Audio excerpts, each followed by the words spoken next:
আসসালামু আলাইকুম। আমাদের নিউজএশিয়া.com চ্যানেলে আপনাকে স্বাগত। চলুন দেখে আসি আজকের ব্রেকিং নিউজ। প্রথমেই জানিয়ে দেব হেডলাইন, তারপর থাকছে বিস্তারিত। বাংলাদেশে শক্তিশালী ভূমিকম্পে অন্তত ৬ জন নিহত। রাজধানীসহ বিভিন্ন এলাকায় আতঙ্ক ছড়িয়ে পড়ে। আজ শুক্রবার ভোরে বাংলাদেশে আঘাত হানা শক্তিশালী ভূমিকম্পে পুরো দেশজুড়ে ভয় ও আতঙ্কের সৃষ্টি হয়েছে। রিক্টার স্কেলে ভূমিকম্পের মাত্রা ছিল ৫.৫ থেকে ৫.৭ বলে প্রাথমিকভাবে নিশ্চিত করেছে বিভিন্ন আন্তর্জাতিক ভূকম্পন সংস্থা। ভূমিকম্পের উৎপত্তিস্থল ছিল রাজধানী ঢাকার কাছাকাছি কেন্দ্রীয় অঞ্চল, ফলে ঢাকাসহ আশেপাশের জেলাগুলো সবচেয়ে বেশি কাঁপুনি অনুভব করে। সরকারি ও স্থানীয় সূত্র মতে এখনও পর্যন্ত কমপক্ষে ৬ জনের মৃত্যু নিশ্চিত হয়েছে। মৃতদের মধ্যে রয়েছে ধসে পড়া দেওয়ালে চাপা পড়ে কয়েকজন, ভাঙা সিঁড়ির রেলিংয়ে পড়ে একজন, পোলেস্থরা ভেঙে মাথায় আঘাত পেয়ে একজন শিশু। অনেকেই গুরুতর আহত অবস্থায় বিভিন্ন হাসপাতালে চিকিৎসা নিচ্ছেন। হঠাৎ ভূমিকম্পে বিভিন্ন স্থাপনায় দেখা যায় বড় ধরনের ক্ষতি। পুরনো ভবনের দেওয়াল ফাটল, বারান্দা ও রেলিং ধসে পড়া, গ্লাস জানালা ভেঙে পড়ে পথচারী আহত। মসজিদ ও স্কুলের কয়েকটি অংশে ক্ষতি। কিছু এলাকায় বিদ্যুৎ সংযোগ সাময়িকভাবে বিচ্ছিন্ন হয়, যদিও পরে দ্রুতই পুনরায় চালু করা হয়।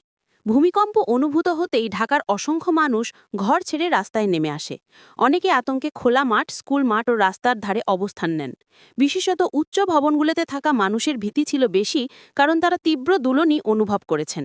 ভূমিকম্পটির সময় ছিল ভোরের দিকে, ফলে অধিকাংশ মানুষ তখনও ঘুমিয়েছিলেন। হঠাৎ প্রবল কম্পনে ঘুম ভেঙে গেলে আতঙ্ক ছড়ায় তার দিকে। কিছু এলাকায় কয়েক সেকেন্ডের ব্যবধানে ২ দফা কাঁপুনি অনুভূত হয়েছে বলে প্রত্যক্ষদর্শীরা জানিয়েছেন। অন্যদিকে আন্তর্জাতিক ম্যাচ চলাকালেও ভূমিকম্পের কাঁপুনি স্পষ্টভাবে অনুভূত হয়। খেলোয়াড়রা মাঠেই থমকে দাঁড়িয়ে পড়ে আতঙ্কিত অবস্থায়। ম্যাচ কিছুক্ষণ বন্ধ রাখা হয় নিরাপত্তার কারণে। দুর্যোগ ব্যবস্থাপনা মন্ত্রণালয়ের পক্ষ থেকে দ্রুত পদক্ষেপ গ্রহণ করা হয়।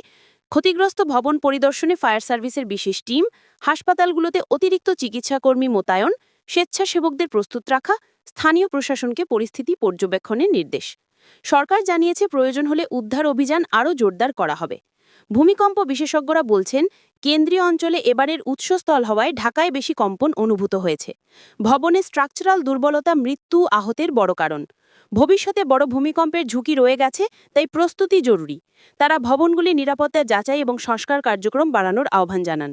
ভূমিকম্পের পর জরুরি কিছু নির্দেশনা। এক ভবনে বড় ফাটল দেখা দিলেই সঙ্গে সঙ্গে বাইরে আসুন। এলিভেটর ব্যবহার করবেন না। আফটারশক থাকলে খোলা জায়গায় অবস্থান করুন। গুজব ছড়াবেন না এবং শুধুমাত্র সরকারি ও নির্ভরযোগ্য উৎস থেকে তথ্য নিন। পরিবার ও প্রতিবেশীদের নিরাপত্তা নিশ্চিত করুন। আজকের এই ভূমিকম্প আবারও মনে করিয়ে দিল, বাংলাদেশ একটি ভূমিকম্প ঝুঁকিপূর্ণ দেশ এবং আমাদের অবকাঠামো এখনও বড় ধরনের কম্পন সহ্য করার মতো সক্ষম নয়। সরকারি উদ্যোগের পাশাপাশি সচেতনতা এবং ভবনের মান নিয়ন্ত্রণে জোর দেওয়া এখন সময়ের দাবি।